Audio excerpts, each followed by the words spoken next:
When it feels like you can't talk with your partner without getting in trouble, people tend to feel hopeless. But actually, science says that there are other possible paths than talking about your problems to make your marriage better. Maybe you are in this situation where it feels like whenever you try to initiate a discussion about your relationship, your partner tends to get irritated and the discussion goes bad pretty fast. So when that happens, it's easy to fall into desperation because it seems to show that your partner has no desire to fix things. And if you can't talk about it, then how could you change their mind? Well, fortunately, science and psychology can come to the rescue. See, people always like to think that thought precedes action, that I act a certain way because I think a certain way. However, a very famous study proved that it can work both ways. In this study, they asked students to make a speech defending an opinion that was opposite to their own.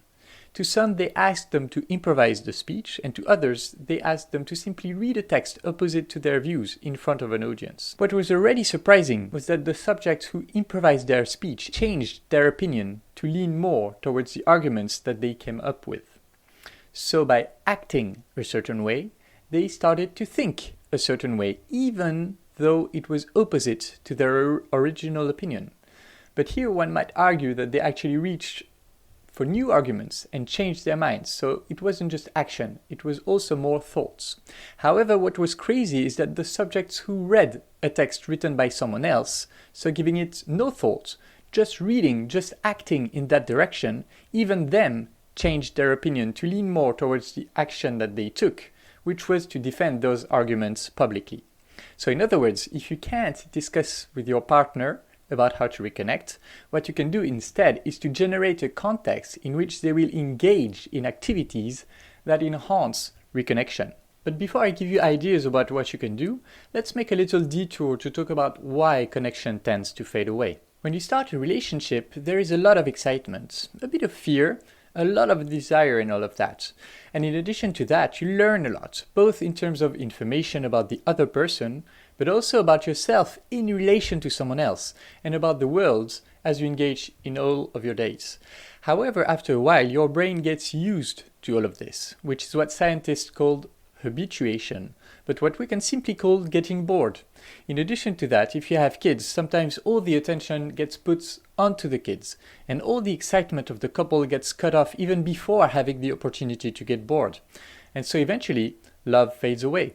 But what can you do about it? Well, there are a few types of activities that science proved to be better at improving marriage quality. For the first type of activity, some people would say, let's spice up the bedroom, and studies say that it can be good. But the problem is that when the bond in the marriage faded away, it would just feel awkward and may even backfire. So while it can be great, the bond needs to be restored first. So what else can you do about it? Well, let me tell you about two studies and their implications regarding what to do to recreate a great bond in your marriage. In one study, they interviewed people next to a bridge and then asked these people to cross the bridge. And after they had crossed the bridge, they basically asked the participants how attracted they were to the interviewer. But the catch here is that there were two different bridges, one regular bridge and one kind of scary suspended bridge. And the result found that people who crossed the scary bridge felt more attracted to the interviewer than people who crossed the regular bridge. The reason is what's called the arousal attraction effect, which is the misattribution of the arousal to the partner. So basically, they got all excited because of the bridge, but they attributed their excitement to the interviewer. So how can you use that knowledge to your advantage? Well, it's quite simple. Take your spouse on exciting adventures.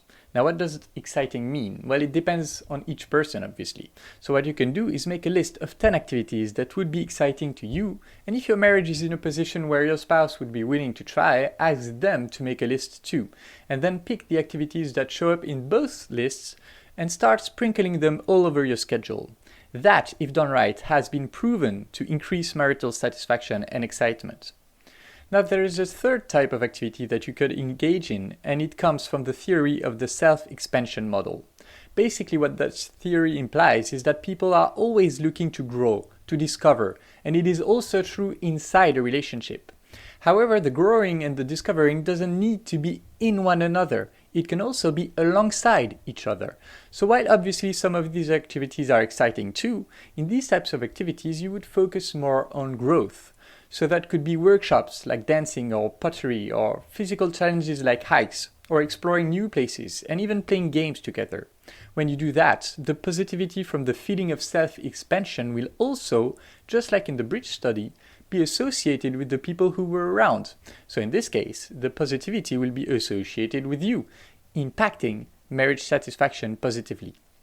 Just like for any activity though, you have to evaluate where you are at in your marriage before choosing whether you can do it or not. Because of course, if you pick something too intense for the level of connection that you have, it will backfire, so choose wisely. But if done correctly, these activities have also been proven to make marriages better.